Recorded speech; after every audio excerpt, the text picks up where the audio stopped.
Hey, thanks for joining us again this week. Some really quick updates on our end. So it's been a pretty, I don't know what the word is, like constant week, I guess, for us. I thought you were going to say complicated. I mean, that just goes without saying. It's been a complicated life. Exactly. I've just been spending most of the week preparing for our demo day where we go up and we do a 5-minute pitch about our company, what we're working on, like how much traction we've gotten over the past few months as part of Techstars, etc. So I've just been really working on putting it together a cohesive story. Some of the companies in our cohort, I think they're doing things that are a bit more easy to understand than what we're doing. It's like, there's a problem, here's the solution, here's how much more efficient we are, here's how much money we'll save you. And for us, we're much more on a human emotion kind of wavelength. So it's like, how can you explain what we're doing in a way that's interesting, engaging, shows numbers, how shows can the you market. show the value that you're bringing? When the value you're bringing is so immense. And not intangible, but it's like... It's intangible. It's like qualitative, right? Yeah, exactly. And it's hard to measure. Exactly. Yeah. What is connecting with someone? What is meaning, right? Like it's... Yeah. And so I've just been doing that for most of the week. And we have 2 pitch practices every week so that we get feedback on what we're writing and how we're presenting. And we just did the last one for this week, so I'm taking some time to just work on Instagram right now with pictures and no words. And then on my side, I've been doing a lot of work on, like the last time I checked in with you guys, I was writing a lot of like kind of new insights that we wanted to send to our users. We focused more on essentially how we can help you guys understand your own patterns better and like show up to relationships and show up to your life more effectively. And actually I was thinking about like some of the feedback we got back from that was that people really love them, but at the same time they were looking for more kind of actionable advice around, it's like, okay, if this is who I am, how can I apply this to my life, or how can I apply this to relationships? What advice can you give me? And I was really thinking about that question a lot, and I feel like awareness is the advice in the sense that I can't tell you like don't do this or don't do that. It's like the understanding of what your patterns are helps you break them. So I was meditating one day, and then the woman meditating was essentially telling me she wasn't talking to me, she was a recording. Whatever. I felt connected. Yeah, I mean, it was like me and her were talking, but and then she was basically saying like once you can understand. Like she was talking about this idea of like, you know, when you're angry, then you have angry thoughts, and then you're like fueled by these angry thoughts, and then you're angry again, and then you're angry about being angry, and then you just kind of like go into this like cycle. Same with like anxiety, same with like any kind of emotion where you kind of have your thoughts fueling that emotion.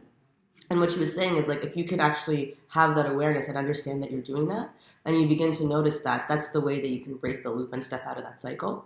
And I think with the insights that we're creating, that's really what we're trying to do as well. So instead of just giving you generic information of like, you know, understand yourself and then step out of it, or like understand that when you're angry and step out of it, we're going to like go in and actually look at what are the things that make you angry? How do you express anger? How do you express stress?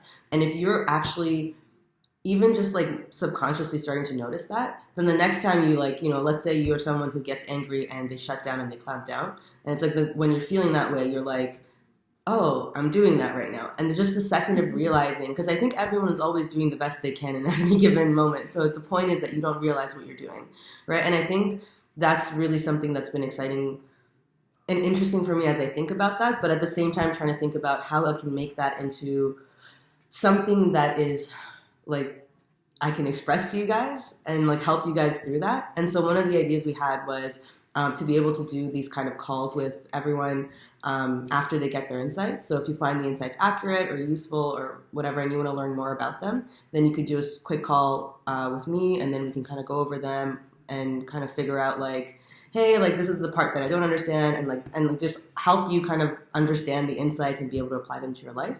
And at the same time, that'll give me a chance to understand where your concerns are coming from, or where are the parts that you're not super clear on and what the insights are, and that'll help us kind of streamline that process. So I'm really excited to start that journey and see what it looks like. But yeah, I rambled on for quite a bit. Once I got started, I had to keep going. I'm sorry. Amazing. And the one last thing that was interesting in our life outside of work, the 1 hour. Literally 2 hours on a Sunday. That was it. Yeah. We watched the Making of Our Planet. And so that's like the nature documentary with the animals and jungles, Antarctic, like everything. and they talked about how it took 4 years to get, just an hour, a few hours of footage. Yeah. And it's just crazy what people go through to get like Yeah. the orangutan footage, the Siberian tiger footage. The glaciers, remember the glaciers? Yeah. And I feel like with us, it's like, oh, is this going to work out? Will we be able to get the right message? Will we be able to get the right audience? Mm-hmm. It's like, man, you're fine. You have a bathroom. You have a warm Yeah, house. this guy lived in a little hut where he had to go to the bathroom in a bucket in like the Siberian like desert is the cold. I mean, technically, yeah. Sure. And just to get for 2 years, just to get a 10-second footage of a tiger walking in front of a mountain. And it was a Siberian tiger, so there's only a few of them left in the world. And so it was just like, and then they smell human, so you have to really like make no imprint or whatever.